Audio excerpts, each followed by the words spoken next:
భారతదేశ రాజకీయాల్లో గత 12 సంవత్సరాలుగా అధికారం కోల్పోయినటువంటి కాంగ్రెస్ పార్టీ, ఆ పార్టీకి సంబంధించినటువంటి జాతీయ అధ్యక్షుడు మల్లికార్జున ఖర్గేతో సహా ప్రతిరోజు భారత ప్రధానమంత్రి నరేంద్ర మోడీ గారి మీద,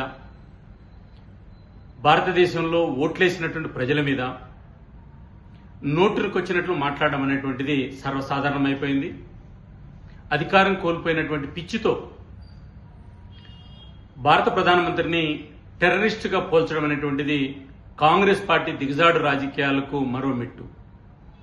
మల్లికార్జున ఖర్గే గారు ఎన్నికల్లో గెలవడం కోసం, లేదా తమిళనాడులో డిఎంకే పొత్తు కోసం 4 సీట్లు గెలవడం కోసం ప్రధానమంత్రిని దిగజారిన వ్యాఖ్యలు చేయడం అనేటువంటి ఏదైతే ఉందో, ఇది దేశ ప్రజలెవరు కూడా క్షమించరనే విషయాన్ని గుర్తు చేస్తున్నా. ఈ రకమైనటువంటి భాష, ఈ రకమైనటువంటి ప్రెస్టేషను దేశ ప్రజలు ఎప్పుడు కూడా రిసీవ్ చేసుకోరు.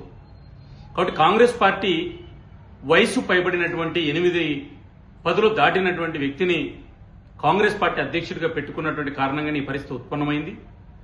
కాంగ్రెస్ పార్టీలో ఇంకెవరు లేరా అని నేను అడుగుతున్నా. కాబట్టి ఈ దేశంలో ఈ రకమైనటువంటి వ్యాఖ్యలు చేసినటువంటి కాంగ్రెస్ పార్టీ దేశ ప్రజలకు క్షమాపణ చెప్పాలి. మీరు మాట్లాడింది బీజేపీ కార్యకర్తను, బీజేపీ నాయకుడిని కాదు, 140 కోట్ల పైబడి ప్రజలు ఎన్నుకున్నటువంటి భారత ప్రధానమంత్రిని అన్న విషయాన్ని మర్చిపోవద్దు. కాబట్టి కాంగ్రెస్ పార్టీ ఈ దిగజాడు రాజకీయాల విషయంలో దేశ ప్రజలకు వివరణ ఇవ్వాలి.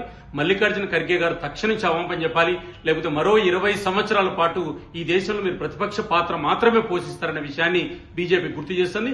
దిగజాడు రాజకీయాలు ఈ దేశ ప్రజలు క్షమించరన్న విషయాన్ని కూడా బీజేపీగా గుర్తు చేస్తున్నాం.